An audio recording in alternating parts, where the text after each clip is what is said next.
ಇನ್ನು ಬಿ.ಆರ್. ಪಾಟೀಲ್ ಅವರ ಆಡಿಯೋ ಚರ್ಚೆ ಆಗ್ತಾ ಇದೆ. ಬಿ.ಆರ್. ಪಾಟೀಲ್ ಅವರ ಆಡಿಯೋ ವಿಚಾರಕ್ಕೆ ಸಂಬಂಧಪಟ್ಟಂತೆ ಸರ್ಕಾರಕ್ಕೆ ಮುಜುಗರ ಕೂಡ ಆಗಿರುವಂಥದ್ದು. ಅದೇ ರೀತಿಯಾಗಿ ಮತ್ತೊಂದು ವಿಚಾರ ಸರ್ಕಾರಕ್ಕೆ ಇಕ್ಕಟ್ಟಿಗೆ ಸಿಕ್ಕಾಕ್ಸಿರುವಂಥದ್ದು. ಅದು ಎಚ್.ಕೆ. ಪಾಟೀಲ್ ಅವರ ಪತ್ರ. ಅವರು ಸರ್ಕಾರದ ಸಚಿವರು, ಅವರ ಪತ್ರ ಇದೆಯಲ್ಲ ಅದು ಸರ್ಕಾರಕ್ಕೆ ಒನ್ಸ್ ಅಗೇನ್ ಮುಜುಗರವನ್ನ ತರ್ತಾ ಇದೆ. ಸಿಎಂಗೆ ಸಚಿವ ಎಚ್.ಕೆ. ಪಾಟೀಲ್ ಅವರು 7 ಪುಟಗಳ ಸುದೀರ್ಘ ಪತ್ರವನ್ನ ಬರೆದಿದ್ದಾರೆ. ಗಣಿ ಅಕ್ರಮ ಕೇಸ್ ತನಿಖೆ ಬಗ್ಗೆ ಅಸಮಾಧಾನವನ್ನ ವ್ಯಕ್ತಪಡಿಸಿದ್ದಾರೆ. ಯಾರು ಅಸಮಾಧಾನ ವ್ಯಕ್ತಪಡಿಸಿರೋದು? ಬಿಜೆಪಿ ಜೆಡಿಎಸ್ ನಾಯಕರಲ್ಲ, ಸರ್ಕಾರದ ಭಾಗವಾಗಿರುವಂತ ಸಚಿವರ ಅಸಮಾಧಾನ ಇದು. ತನಿಖೆ ದಾರಿ ತಪ್ಪಿದ್ಯಾ, ತಪ್ಪಿತಸ್ಥರಿಗೆ ಶಿಕ್ಷೆ ಆಗ್ತಾ ಇಲ್ವಾ ಅನ್ನುವಂಥ ಪ್ರಶ್ನೆಯನ್ನು ಹುಟ್ಟಾಕಿದೆ. ತಮ್ಮದೇ ಸರ್ಕಾರ, ತಮ್ಮದೇ ಅಧಿಕಾರ, ಆದರೂ ಕೂಡ ಪತ್ರ. ಸಿಎಂಗೆ ಕಾನೂನು ಸಚಿವರು ಬರೆದಂತ ಪತ್ರದಲ್ಲೇನಿದೆ? ಈ ರೀತಿಯಾಗಿ ಪತ್ರ ಬರೀಲಿಕ್ಕೆ ನಿಜಕ್ಕೂ ಗಟ್ಸ್ ಬೇಕು. ಗಟ್ಸ್ ಇದೆ ಎಚ್.ಕೆ. ಪಾಟೀಲ್ ಅವರು. ಯಾಕೆಂದ್ರೆ ತಮ್ಮ ಸರ್ಕಾರವನ್ನೇ ಪ್ರಶ್ನೆ ಮಾಡ್ತಾ ಇದ್ದಾರೆ ಅಂದ್ರೆ ಇದು ನಿಜವಾದ ಸಂವಿಧಾನ, ನಿಜವಾದ ಪ್ರಜಾಪ್ರಭುತ್ವ, ಅದಕ್ಕೆ ಬೆಲೆ ಇದೆ ಅವ್ರ ಮಾತಿಗೆ ಅನ್ನೋದಕ್ಕೆ ಎಚ್.ಕೆ. ಪಾಟೀಲ್ ಅವರ ಪತ್ರ ಸಾಕ್ಷಿಯಪ್ಪ. ಯಾಕೆಂದ್ರೆ ಎಷ್ಟೋ ಸಚಿವರುಗಳು ಬಂದ್ವಾ, ಬಾಚ್ಕೊಂಡ್ವಾ, ಓದ್ವಾ ಅಷ್ಟೇ, ನಮ್ಗೆ ಯಾಕ್ರಿ ಸುಮ್ಮನೆ ಬೇರೆಯವ್ರದ್ದು ವಿಚಾರ ಅಥವಾ ಬೇರೆ ಇಲಾಖೆಯ ವಿಚಾರ, ತನಿಖೆಯ ವಿಚಾರ, ನಮ್ಗೇನೋ ಸಚಿವರು ಮಾಡಿದೀವ, ಏನೋ ಮಾಡ್ತಾ ಇದ್ದಾರೆ, ನಮ್ಗೊಂದು ಇಲಾಖೆ ಕೊಟ್ಟಿದ್ದಾರೆ, ಅದನ್ನ ನೆಡ್ಸ್ಕೊಂಡು ಹೋಗೋಣ, ಎಷ್ಟಾಗುತ್ತೆ ಅಷ್ಟು ಮಾಡ್ಕೊಂಡು ಹೋಗೋಣ ಅನ್ನುವಂಥ ಮನಸ್ಥಿತಿಲಿರ್ತಾರೆ. ಆದರೆ ಎಚ್.ಕೆ. ಪಾಟೀಲ್ ಅವರು ಹಂಗಲ್ಲ.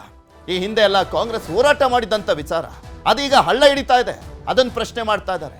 ಗಣಿ ಅಕ್ರಮದಿಂದ 1,50,000 ಕೋಟಿ ನಷ್ಟ ಆಗಿದೆ. ಗಣಿಗಾರಿಕೆಯಲ್ಲಿ 7.6% ಪ್ರಕರಣಗಳ ತನಿಖೆ ಆಗಿರೋದಷ್ಟೇ. 92% ಪ್ರಕರಣಗಳು ತನಿಖೆಗೆ ಒಳಪಟ್ಟಿಲ್ಲ. ವಿಶೇಷ ತನಿಖಾ ತಂಡ ಕೋರ್ಟ್ ಸ್ಥಾಪನೆಗೆ ಒತ್ತಡವನ್ನ ಹಾಕಿದ್ದಾರೆ. ದಾಖಲೆಗಳು ಹೂತು ಹೋಗದಂತೆ ಕ್ರಮ ಕೈಗೊಳ್ಳಬೇಕು, ತಪ್ಪಿತಸ್ಥರಿಗೆ ಶಿಕ್ಷೆ ಆಗಬೇಕು ಅಂತ ಎಚ್.ಕೆ. ಪಾಟೀಲ್ ಅವರು ಪತ್ರವನ್ನ ಬರೆದಿದ್ದಾರೆ. ಇದು ಸರ್ಕಾರಕ್ಕೆ ಮುಜುಗರ ಅನ್ನೋದಕ್ಕಿಂತ ಸರ್ಕಾರ ಎಚ್ಚೆತ್ಕೊಳ್ಬೇಕು. ಒಬ್ಬ ನಮ್ಮ ಸಚಿವರೇ ಪ್ರಶ್ನೆ ಮಾಡ್ತಾ ಇದ್ದಾರೆ, ಹೌದಲ್ವಾ?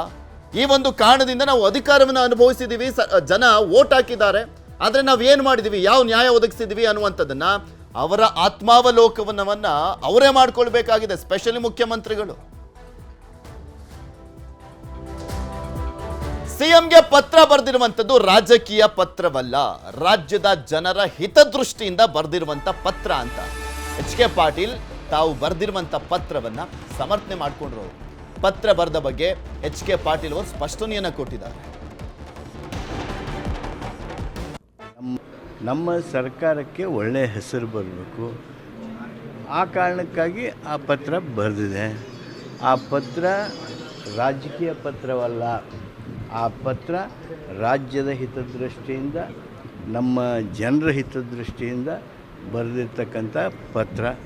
ಆ ಪತ್ರದಂತೆ ಮಾನ್ಯ ಮುಖ್ಯಮಂತ್ರಿಗಳಿಗೆ ನಾನು ಆ ಪತ್ರ ಈಗಾಗಲೇ ತೋರಿಸಿದ್ದೇನೆ. ಅವರು ಆ ವಿಷಯವನ್ನೇ ಗಂಭೀರವಾಗಿ ತೆಗೆದುಕೊಂಡಿದ್ದಾರೆ.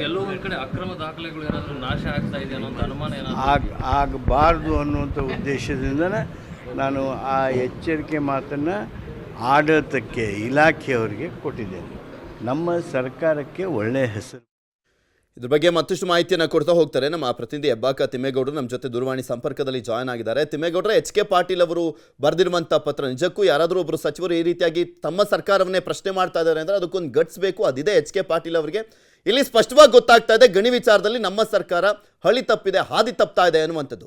ಇದು ಸರ್ಕಾರವನ್ನ ಪ್ರಶ್ನೆ ಮಾಡ್ತಾ ಇದೆ. ಆದರೆ ಮುಖ್ಯಮಂತ್ರಿಗಳಿಗೆ ಸ್ಪೆಷಲಿ ಮುಜುಗರವನ್ನ ತರ್ತಾ ಇರುವಂಥದ್ದು. ಎಷ್ಟು ಮಟ್ಟಿಗೆ ಗಂಭೀರವಾಗಿ ತೆಗೆದುಕೊಳ್ಳಲಾಗಿದೆ ಈ ಪತ್ರವನ್ನ ಅಂತ? ಮುಖ್ಯಮಂತ್ರಿಗಳಿಗೆ ಪತ್ರವನ್ನ ಗಂಭೀರವಾಗಿ ಪರಿಗಣಿಸಲೇಬೇಕಾದಂತ ಒಂದು ಅನಿವಾರ್ಯ ಪರಿಸ್ಥಿತಿ. ಯಾಕಂತ ಹೇಳಿದ್ರೆ ಪತ್ರ ಬರೆದಿರ್ತಕ್ಕಂಥವ್ರು ಸಚಿವ ಎಚ್.ಕೆ. ಪಾಟೀಲ್ ಅವರು. ಕಾನೂನು ಇಲಾಖೆಯಿಂದ ಈ ಒಂದು ಪತ್ರ ಬರೆದಿರ್ತಕ್ಕಂಥ ಹಿನ್ನೆಲೆಯಲ್ಲಿ ಸಹಜವಾಗಿ ಸಿಎಂ ಅವರು ಈ ಒಂದು ವಿಚಾರವನ್ನ ಗಂಭೀರವಾಗಿ ಪರಿಗಣಿಸಬೇಕಾಗುತ್ತೆ. ಮತ್ತೊಂದು ಕಡೆಯಾಗಿ ಈ ಒಂದು ವಿಚಾರಕ್ಕೆ ಸಂಬಂಧಪಟ್ಟಂತೆ, ಯಾಕಂತ ಹೇಳಿದ್ರೆ ಅಕ್ರಮ ಗಣಿಗಾರಿಕೆ ಅಂದಿದ ತಕ್ಷಣ ಸಿದ್ದರಾಮಯ್ಯನವರ ಬಳ್ಳಾರಿ ಪಾದಯಾತ್ರೆ ನೆನಪಾಗುತ್ತೆ. ಹೀಗಾಗಿ ಸಿದ್ದರಾಮಯ್ಯನವರಿಗೆ ಜನಪ್ರಿಯತೆಯನ್ನ ತಂದುಕೊಟ್ಟಿದ್ದು ಬಳ್ಳಾರಿ ಪಾದಯಾತ್ರೆ. ಅಂತ ಒಂದು ಜನಪ್ರಿಯತೆಯನ್ನ ತಂದುಕೊಟ್ಟಂತ ಬಳ್ಳಾರಿ ಪಾದಯಾತ್ರೆಗೆ ಸಂಬಂಧಪಟ್ಟಂತೆ, ಅಂದ್ರೆ ಅಕ್ರಮ ಗಣಿಗಾರಿಕೆಗೆ ಸಂಬಂಧಪಟ್ಟಂತೆ ಸಿದ್ದರಾಮಯ್ಯನವರ ಅವಧಿಯಲ್ಲೇ ಒಂದು ಕಾನೂನು ಕ್ರಮಗಳು ಜರುಗದೇ ಇದ್ರೆ ಮತ್ತೆ ಯಾರ ಅವಧಿಯಲ್ಲಿ ಮತ್ತೊಂದು ಕಡೆಗೆ ತಮ್ಮ ಆಡಳಿತ, ಸಿದ್ದರಾಮಯ್ಯನವರ ಆಡಳಿತ ವೈಖರಿಯನ್ನು ಕೂಡ ಪ್ರಶ್ನೆ ಮಾಡುವಂತ ಒಂದು ಪರಿಸ್ಥಿತಿ ಎದುರಾಗಬಹುದು. ಯಾಕಂತ ಹೇಳಿದ್ರೆ ಅಕ್ರಮ ಗಣಿಗಾರಿಕೆ ಕುರಿತಂತೆ ಅವರು ಬಳ್ಳಾರಿ ಪಾದಯಾತ್ರೆಯನ್ನ ಮಾಡಿ ಹೋರಾಟವನ್ನ ರೂಪಿಸಿದ್ರು. ಸೊ ಈಗ ಅವರೇ ಅಧಿಕಾರಕ್ಕೆ ಬಂದಿರ್ತಕ್ಕಂಥ ಹಿನ್ನೆಲೆಯಲ್ಲಿ ಸಹಜವಾಗಿ ಅಕ್ರಮ ಗಣಿಗೆ ವಿರುದ್ಧದ ಪ್ರಕರಣಗಳ ವಿಲೇವಾರಿ ಆಗ್ಬೇಕಾಗುತ್ತೆ. ಮತ್ತೊಂದು ಕಡೆಯಾಗಿ ಈ ಏನು ಕಳೆದ ಕ್ಯಾಬಿನೆಟ್ ಅಲ್ಲಿ ಒಂದು SIT ಅವಧಿಯನ್ನ ವಿಸ್ತರಣೆ ಮಾಡಬೇಕು ಅನ್ನುವಂತ ನಿಟ್ಟಿನಲ್ಲಿ ಏನು ಪ್ರಸ್ತಾವನೆ ಹೋಗಿತ್ತು, ಆ ಒಂದು ಪ್ರಸ್ತಾವನೆಗೆ ಮುಖ್ಯಮಂತ್ರಿಗಳು ಸೇರಿದಂತೆ ಕೆಲ ಸಚಿವರು ಆ ಒಂದು ಪ್ರಸ್ತಾವನೆಯನ್ನ ತಿರಸ್ಕಾರ ಮಾಡಿದ್ರು, ಅಂದ್ರೆ ಡಿನೇನ್ ಮಾಡಿದ್ರು. ಸೊ ಹೀಗಾಗಿ ಇದು ಸಹಜವಾಗಿ ಕಾನೂನು ಸಚಿವ ಎಚ್ ಕೆ ಪಾಟೀಲ್ ಅವರ ಒಂದು ಆಕ್ರೋಶ ಮತ್ತೆ ಅಸಮಾಧಾನಕ್ಕೂ ಕೂಡ ಕಾರಣವಾಗಿತ್ತು. ಸೊ ಈಗ ಆ ಒಂದು ಅಸಮಾಧಾನದ ಹಿನ್ನೆಲೆಯಲ್ಲಿಯೇ ಎಚ್ ಕೆ ಪಾಟೀಲ್ ಅವರು ಈ ಒಂದು ಪತ್ರವನ್ನ ಬರೆದಿದ್ದಾರೆ ಅಂತ. ಯಾಕಂತ ಹೇಳಿದ್ರೆ ಈ ಒಂದು ಪತ್ರವನ್ನ ಬರೆದಿರ್ತಕ್ಕಂಥ ಹಿನ್ನೆಲೆಯಲ್ಲಿ ಅವ್ರ 3 ಅಂಶಗಳನ್ನ ಉಲ್ಲೇಖ ಮಾಡಿರ್ತಕ್ಕಂಥದ್ದು. ಪಾಪ ಪುಣ್ಯದ ವಿಜಯ ಸಾಧಿಸ್ತಲೇ ಬಂದಿದ್ದಾರೆ. ಅಕ್ರಮ ಗಣಿಗಾರಿಕೆಗೆ ಸಂಬಂಧಪಟ್ಟಂತೆ ವಸೂಲಿ ಆಯುಕ್ತರನ್ನ ನೇಮಕ ಮಾಡಬೇಕು. ಮತ್ತೊಂದ್ ಕಡೆಯಾಗಿ ಪೊಲೀಸ್ ಇಲಾಖೆಯಡಿ ಬಲಯುತವಾದಂತ ಒಂದು ವಿಶೇಷ ತನಿಖಾ ತಂಡವನ್ನ ರಚನೆ ಮಾಡಬೇಕು ಅನ್ನುವಂತ ನಿಟ್ಟಲ್ಲಿ.